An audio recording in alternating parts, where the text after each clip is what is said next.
Let's go all the way to the back, because we haven't shown any love to the people in the back yet. So. Microphone. First off, I just want to say again, big fan, as everyone is, I'm sure, in this auditorium. But I was actually curious, what was the whole situation like with the Family Guy crossover? How was that? Who approached who?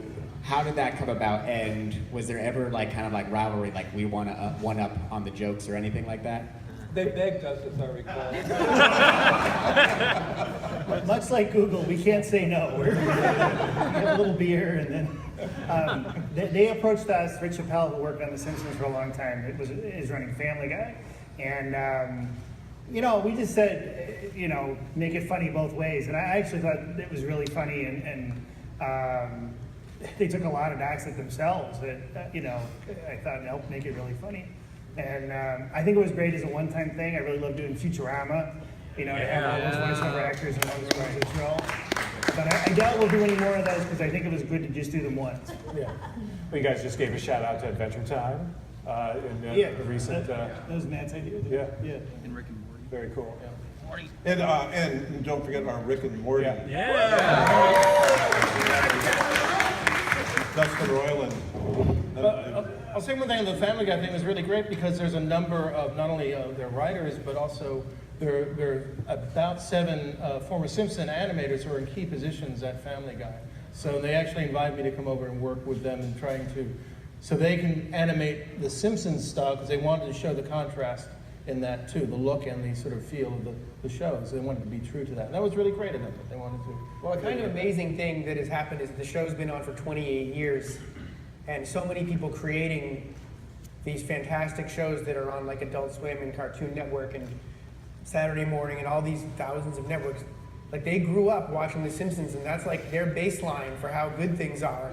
And they have now taken that in so many fantastic, interesting ways that the quality of the average just animated show is just so high because The Simpsons is what they're used to. So you have like Rick and Morty or Gravity Falls, or the list goes on of just how influential the generation Simpsons is on the world of like comedy and animation.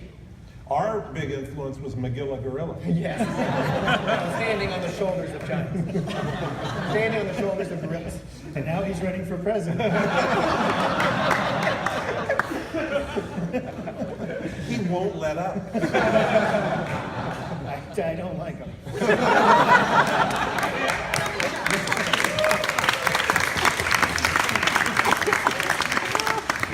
Over here.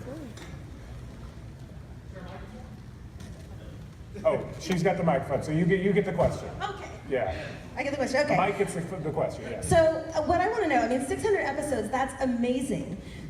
When you're writing the new episodes, do you have to have like a bunch of people in the corner, like going back, index checking, like, oh, no, we did that in season 2. I mean, That's or do you just have it all memorized?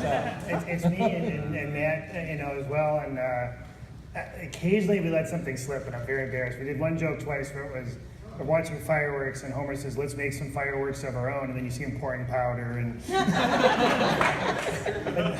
We also did two monorail episodes, which was a huge mistake. And I just picture you have to have like an army of people in the back, like quickly looking up every index and. Just us. Just you guys. Yeah. That's amazing. That's amazing. What episode do people ask you guys about the most? Is there any specific? They do always ask if we're going to bring back Hank Scorpio.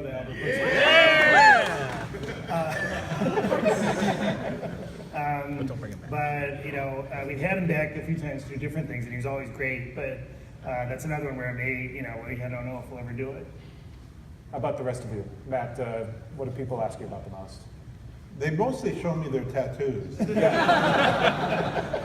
It's amazing not only how many Simpsons tattoos there are, but how many secondary characters have their own tattoo. Scream-a-pillar. There's a Scream-a-pillar out there. Stonecutter's logo.